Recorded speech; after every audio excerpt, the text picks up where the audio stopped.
What's up everybody, I'm the NerfModdingNerd, and this is a review of the Nerf Elite 2.0 Phoenix. I've had this blaster for a few months now, and I've been testing it for a few months, and I just finally decided to review it because it's snowing, and I don't really have anything else to do. I've been kind of busy with school and everything, but let's get into the review.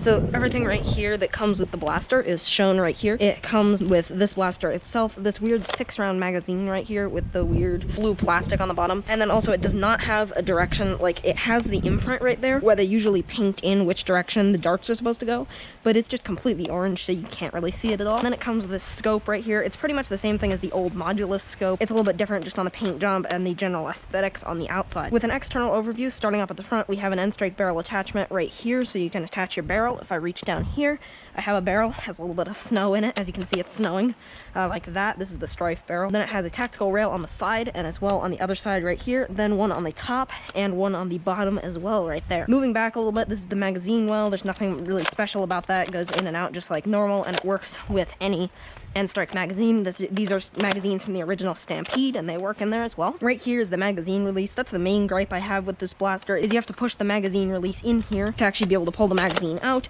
It's not down here like the Stryfe, so I can't, you know, reach out, grab it with the other hand and pull it out. Like, that doesn't work. Right here's the Rev Trigger. It feels a little weird compared to end strike Elite or modulus Rev Triggers, but it's normal. Then we have the regular trigger right here. The trigger pull is normal. There's nothing much about it. Right here's an end strike stock attachment lug, which fits with any end strike stocks, just like this right here from the regulator. This is obviously my painted regulator stock. The one thing to note though, it is really hard to pull off, and no, I have not painted the inside of this stock, so there's no good reason for that, but it is very hard to pull off, and I don't like that. Right here is another end strike tactical rail right there. If you're going to use the scope, you slide it on right there, and then right in front of that is the jam door right here. One thing to note, it does just pop up like this. There's not exactly any locks in there, and there is most definitely not a piece of plastic that goes in there like it isn't on the Stryfe. So it literally just sits on there, which I don't understand, because there is, you know, a little thing in there where you could put a nub, but this literally just sits on here, which is really cheap and dumb in my opinion. And it also doesn't have a lock up here, so you can most definitely fire the blaster with this and stick your finger in it and everything,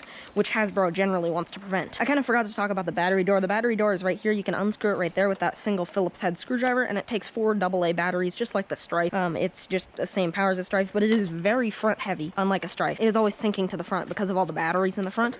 The Stryfe's battery door was right here, which was a much better design in my opinion, and so this just really isn't ergonomic or anything like that. And like all the other Elite 2.0 blasters, this comes with double the darts that you need, so it comes with 6 of each of these darts right here.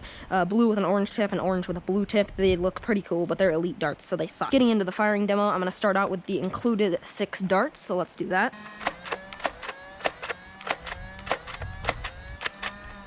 And those were brand new. That was literally the first time I took them out of the package. So the next thing we're going to be firing is end strike Elite darts, some modulus darts, other Nerf brand darts, but these are actually worn.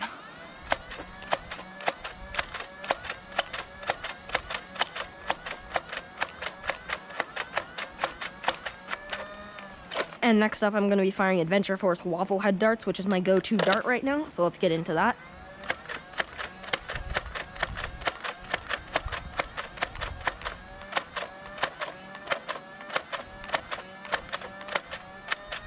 So one thing I've noticed about the firing of this blaster, it actually fires Nerf brand darts better than it does Adventure Force Waffle head darts. If I replay something from the firing demo, you can see the Nerf darts were going up a little bit, and they were generally hitting higher on the wall, which means they're going to go a little bit further, but it's not very much. The Adventure Force darts were actually curving down at the start, meaning that they were hitting very low on the wall and bouncing backwards, which really isn't great because Nerf darts suck and Adventure Force darts are actually good. So my main gripe is the handle is really tiny right here. Like, I have normal sized hands, so if you have large hands at all, your hand's going to be sticking off like that. Like, this is a jolt and this is a full-size primary.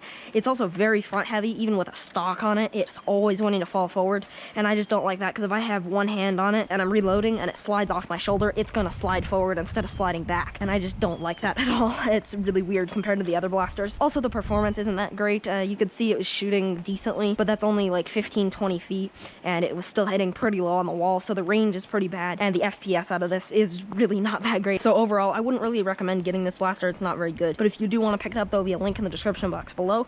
I hope you guys did enjoy this review. It's been my first review in like 8 months. If you did, make sure to leave a like, share, and subscribe, and I hope to see you guys in the next video.